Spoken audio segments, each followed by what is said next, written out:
I am Denisha Fraser, Master Teacher of Business Education in Jamaica. All right, so this morning to talk to you about Google Classroom, I want to first give you a little background about what Google Classroom is.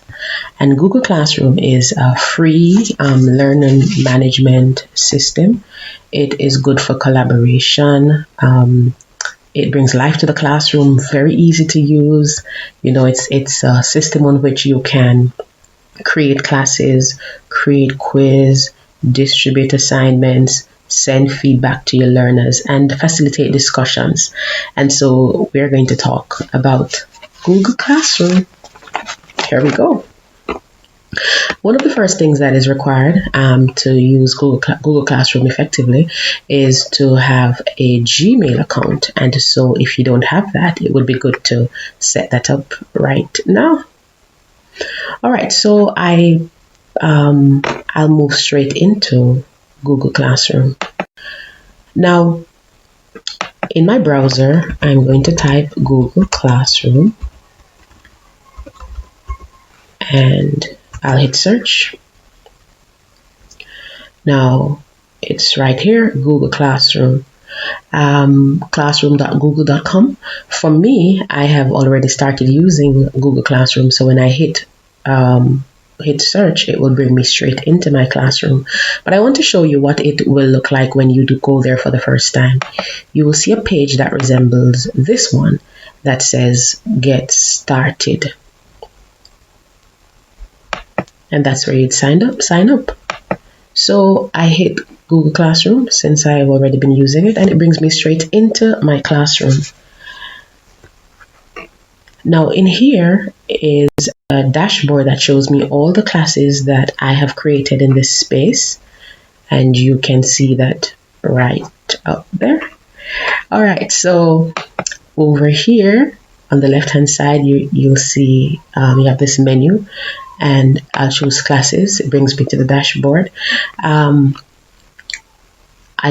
Right now I'm going to show you how to create a class. All right, so over here on the right hand side, you see that plus sign. I'm clicking on it. Now on the students end, they will see join a class, but on our end as the educators, you'd see join a class or create a class. And so we're about to create a class. We'll just select here and move right along. This class, I'm going to call it, let's say, Online Special. All right, and it is Integrated Studies. It's just been created for this tutorial. Sorry, let me put that in the subject section. Integrated Studies. Now, there's no hard and fast about what you want to name these sections, but the first section called class name, you would want to use the class name or the subject so that you can easily identify or recognize your classroom once you get into this space. All right, and so we'll create this class. I press the create button. The class is being created. All right, so now that the class has been created, we have here the class Online Special, and there's something very important here is the class code. And this code is particularly important because the learners will need this code in order to be a part of your class. So it will be very necessary for you to record this, write this down, or copy and send to your learners. This is just one way in which they can join your class. There is another way I'll show you a little later on, but this code is very important. If your learner will join your class, if you will allow them to join, then you will have to provide them with this code so that they can join your class. You also have the option here in this section here, follow my cursor, sorry, and you can select a theme from those presented. You see there are general themes. There is English and history, math and science, art. So you could select a theme that is appropriate to the subject that you're offering. And once you've done that, you say select class theme. That's optional as well though. Right, it also allows you the privilege to upload photo.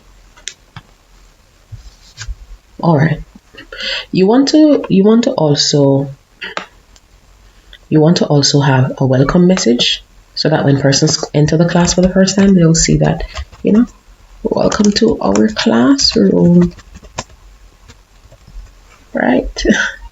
And you could just post that so that the learners, once they join the class, they will see this when they enter. All right. Now we are going to progress into, and that was the first area. This is the stream menu. And for the stream menu, you will see in this section, once you have posted assignments and so on, everything will appear in the stream, quite like your social media timeline. Let's look at the next tab, which is your classwork, and that's where you'll spend most of your time creating classwork for your learners. And so you have the create tab, the create plus sign here. So we'll click on it and we'll see assignments, quiz, assignment, questions, material, reuse post, topic. All right, so we're going to explore assignment.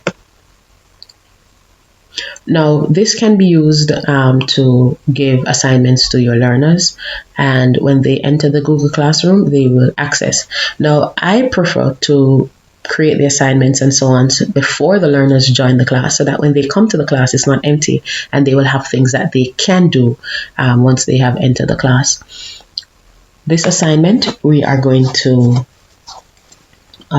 let's see, we can call this one, we're going to call it letter writing.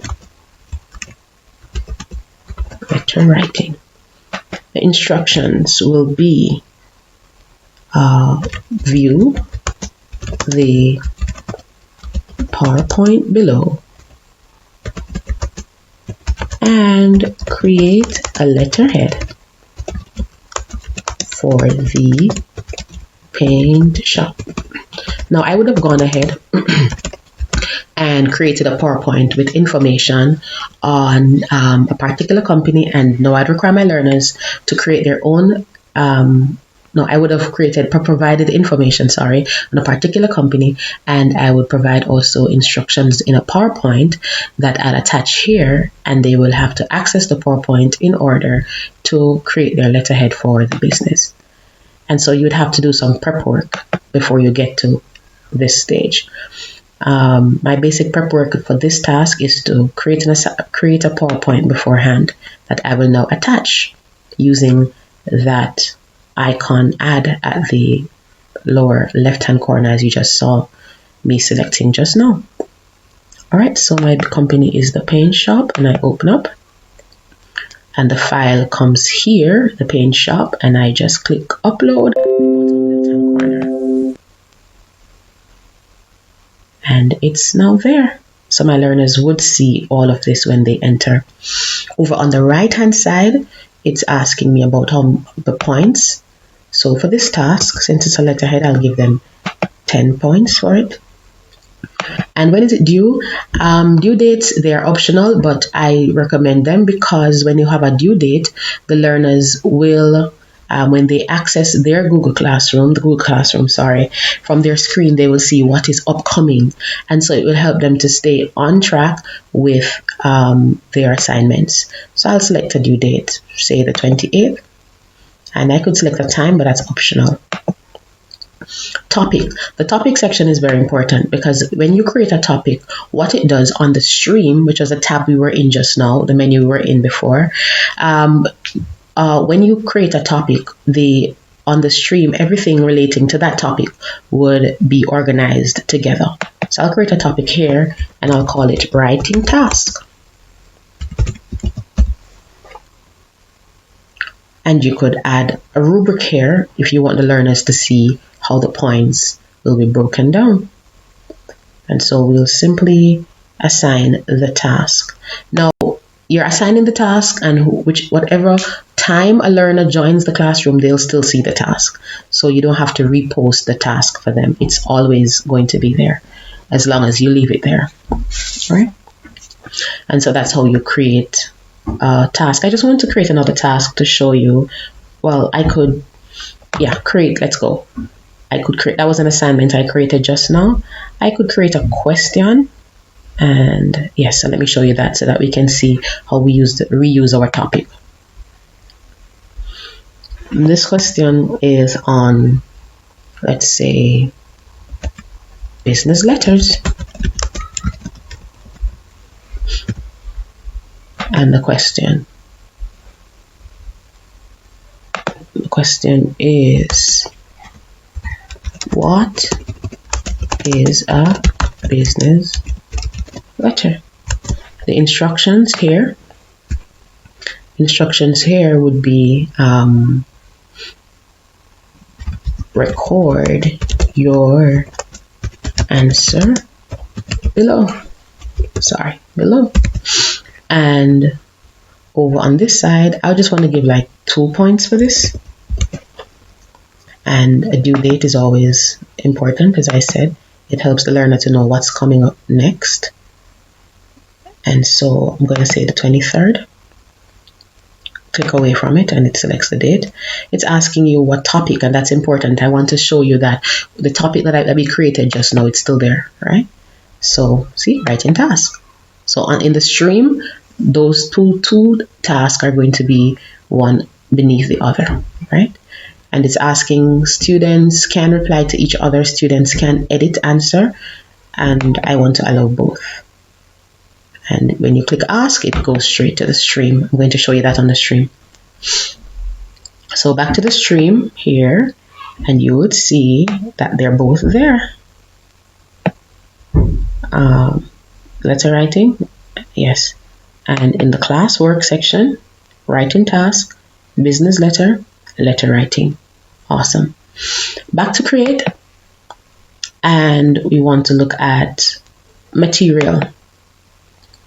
Now in material, this is where you can create, as it were, a course, and you can add a bunch of videos that you want the learners to watch. You could attach, as you're seeing the attachment, you could attach something from your Google Drive here.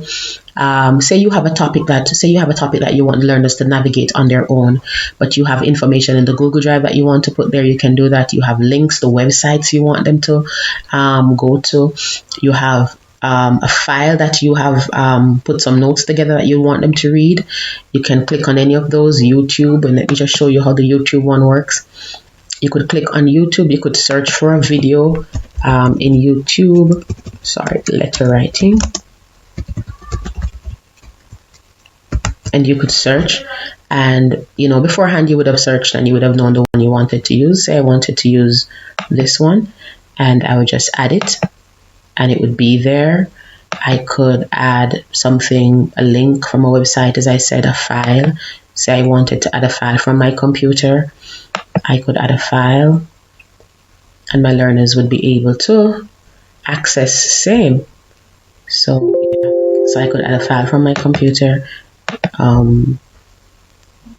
upload, and all the things, like all the materials you want them to move through, you want them to go through for this, would be right here. As I said, a link from a website could work. Google Drive that you want to attach here could work as well. You'd put your title of this thing, this particular set of material, and it probably is about letter writing again, since that's what we're looking at. And you would describe or explain to the learner, what you want them to do first, second, third, and so on, and they would maneuver. They would go through this material, and once you're through, you just post. And that's basically, you also have the option of creating like a multiple choice quiz assignment here. You could do multiple choice here.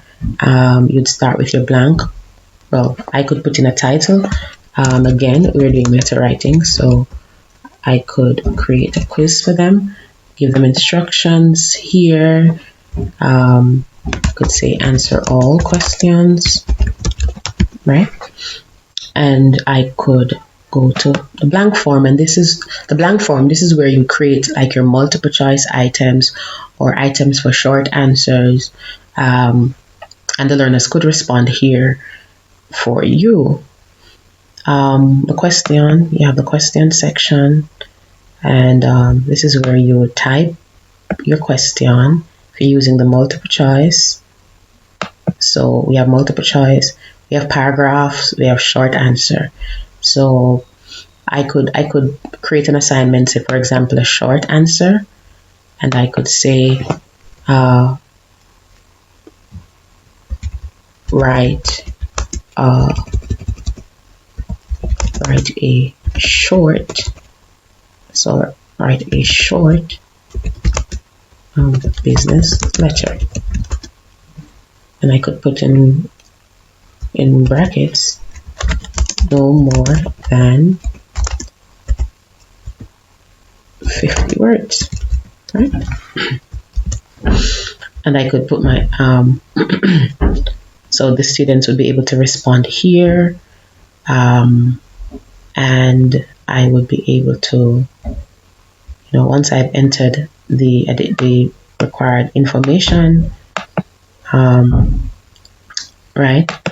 So I could post this as the task. So once I close out of this would be saved for my learners, and I just assign the task. Oh, I didn't put in my points. Say this one could be worth 20 points.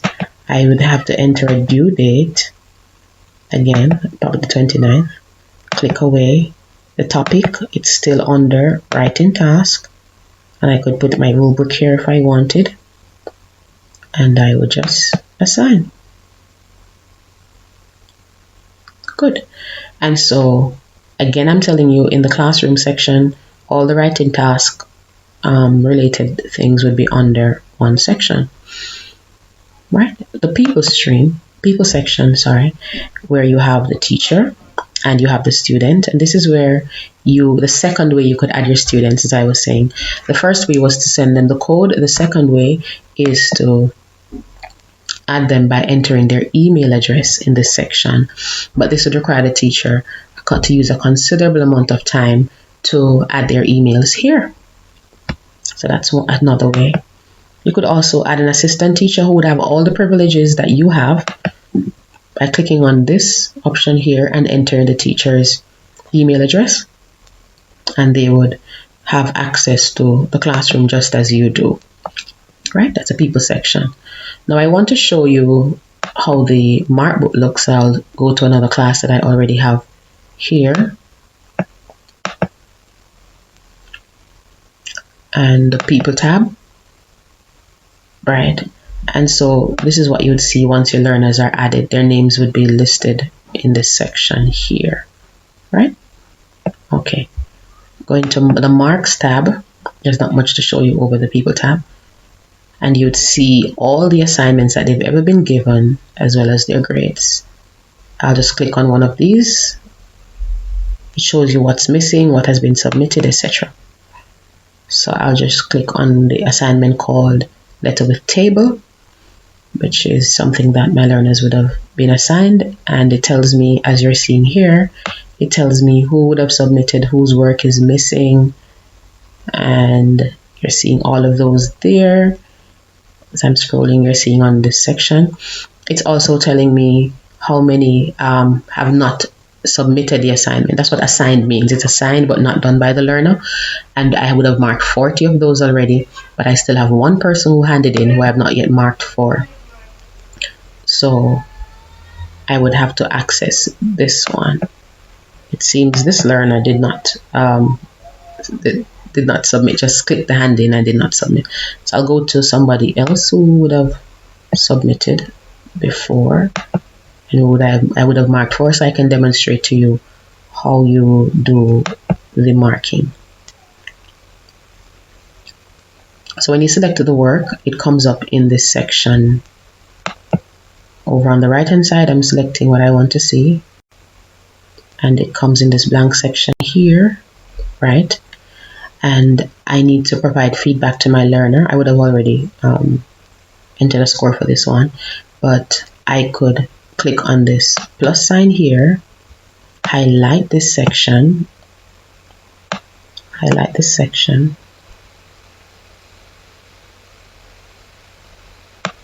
right? It's taking a little breath, and then I click on the plus sign and I say logo is missing. This letterhead needs a logo, and I comment. And I could highlight another section here to say and add another note and say I could say address is missing, right? And I could do that. You could do that going all the way down so that the learner will have appropriate feedback once they have received this piece. And I would grade them. I could leave the student a note of what they need to do, adjustments they need to do. And just so that you can see how I use the return option, let me just change the score temporarily. And once the score is entered, you see this says not returned, and I can return to my learner who would receive the feedback and who would be able to update their work and return it to me. That's if you want them to return it for a second marking. All right. So we go back to our classroom and we go back to our main page. There's a calendar here that you could view, and on the calendar it tells you what's coming up, when our piece is due, and so on, right? Over on this right hand side, you see the Google apps, and in here it shows you all the apps available for your use in the Google Classroom. All right. And so that's a basic tour of the Google Classroom. I just want to do a quick recap of what we would have just covered. All right. So I recommended that you have a Gmail account to use Google Classroom. You go and you sign up for your Google Classroom by searching for Google Classroom in the browser and choosing the option sign up. You create your classes by choosing a name for your class, adding an image, and the subject. Then you want to create a welcome message for your learners so that when they enter the classroom for the first time, they will see that welcome message.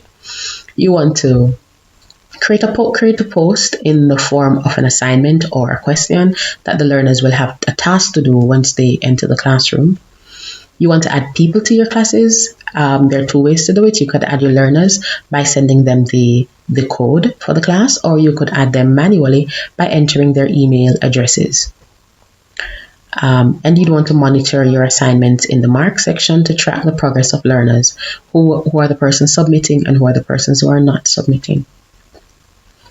You will grade the assignment as I showed you in the appropriate window and offer your learners feedback and allow them an opportunity to do adjustments if that's something that you want to do. Frequently asked questions. Is Google Classroom should be good for my context? So you might want to know, is Google Classroom good for your context? And I would say everybody will have to look at their context and see, I have shown you what it can do, and you need to look at your context to see, if it's appropriate. I would not be able to answer that question for you because, the learners that you have might be different from my learners. They might be younger, they might be older, so you would know. Does it require a lot of data? I have not been getting any complaints from my learners, and they are buying data almost day by day. And so I find that it uses reasonable, the data usage is reasonable, and it doesn't seem to be using a lot of data for them to upload assignments or to download instructions. Will my learners find it difficult? I have not been getting any complaints. Learners occasionally have questions, other learners assist, and I also try to assist as best as I can. And so it is important as instructors to also view the tutorials on the learners section of Google Classroom to be able to instruct them appropriately. And where can I get additional support for using Google Classroom? I would say there are tons of YouTube videos out there that you can access. You could also so you can get additional support on YouTube, and also you can inbox me at Teachfray on Facebook or on Instagram. And once again, I just want to say thanks for watching, and look out for other videos on other tools you can use with your learners. Bye bye.